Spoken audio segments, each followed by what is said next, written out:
રૂ જેવા પોચા સફેદ ઢોકળા પહેલી જ વારમાં એકદમ સોફ્ટ બને કેવી રીતના, એની માટેની ટિપ્સ અને ટેકનિક સાથે આપણે આજે એની રેસીપી જોઈએ. એની માટે 3 વાટકી ખીચડિયા ચોખા અને 1 વાટકી અડદની દાળનું માપ લેવાનું છે. આ માપથી ઢોકળા એકદમ સરસ અને સોફ્ટ બને છે. હવે આ બધી જ વસ્તુને ભેગી કરી અને આપણે એને દળી લેવાની છે ઘંટીમાં અથવા મિક્સચરમાં.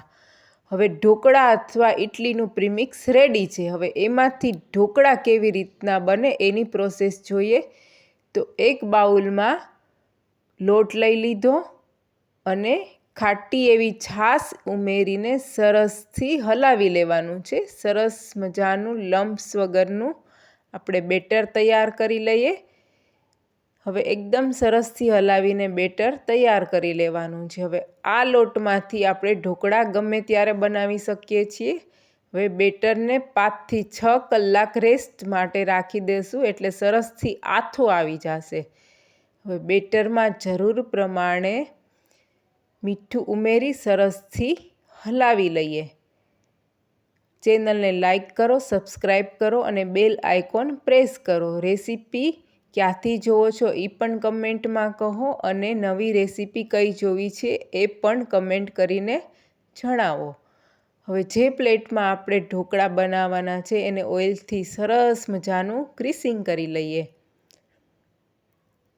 હવે આ લોટમાંથી ઢોકળા આપણે ગમે ત્યારે બનાવી શકીએ છીએ. દાળ ચોખા પલાળવાની કે પીસવાની કોઈ પણ ઝંઝટ નથી અને આ લોટ કે ઢોકળાનું પ્રીમિક્સ આપણે 6 મહિના સુધી ઘરમાં સ્ટોર પણ કરી શકીએ છીએ.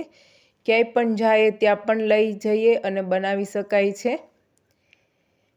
સોડા અને તેલ ઉમેરીને બેટરને સરસથી હલાવી લઈએ. એકદમ સરસથી હલાવવાનું છે.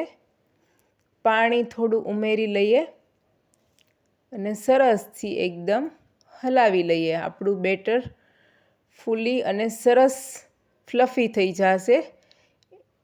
હવે આવી રીતના હલાવવાથી ઢોકળા એકદમ વધારે સોફ્ટ બને છે એટલે થોડું હલાવવામાં ધ્યાન રાખવાનું છે. ઢોકળાને મૂકવા માટે આપણે ગાર્નિશિંગ માટે લાલ મરચું પાવડર અને જીરું યુઝ કરીએ છીએ. અહીં વાટેલા મરી પણ યુઝ કરી શકાય અને કોથમરી પણ યુઝ કરી શકાય છે. હવે સવારના નાસ્તામાં અથવા સાંજે જમવામાં ગમે ત્યારે પણ આ ઢોકળાનો આપણે ઉપયોગ કરતા જોઈએ છીએ. ઢોકળિયામાં પાણી લઈ અને કાંઠો રાખી દીધો છે. હવે સ્ટીમર હોય અથવા કોઈ પણ બાઉલમાં અથવા લોયામાં ગમે એમાં આપણે ઢોકળાને બનાવી શકીએ છીએ. અહીં હું ઢોકળિયાનો યુઝ કરું છું. ઢોકળિયાને ઢાંકી દઈએ. 10 મિનિટ સુધી એને થવા દેવાનું છે. 10 મિનિટ પછી ઢોકળા તૈયાર છે કે નહીં એ જોવા માટે આપણે ચેક કરી લીધું. ઢોકળા સરસથી આપણા સ્ટીમ થઈ ગયા છે. ઉપરથી ઓઇલ લગાવવાથી ઢોકળાને સરસ શાઇન આવી જાય છે અને ટેસ્ટમાં પણ સરસ લાગે છે. હવે થોડી જ વારમાં 10 જ મિનિટમાં આપણા ઢોકળા બનીને તૈયાર છે. જે આપણે ગમે ત્યારે નાસ્તામાં અથવા જમવામાં ગમે ત્યારે એનો આપણે ઉપયોગ કરી શકીએ છીએ.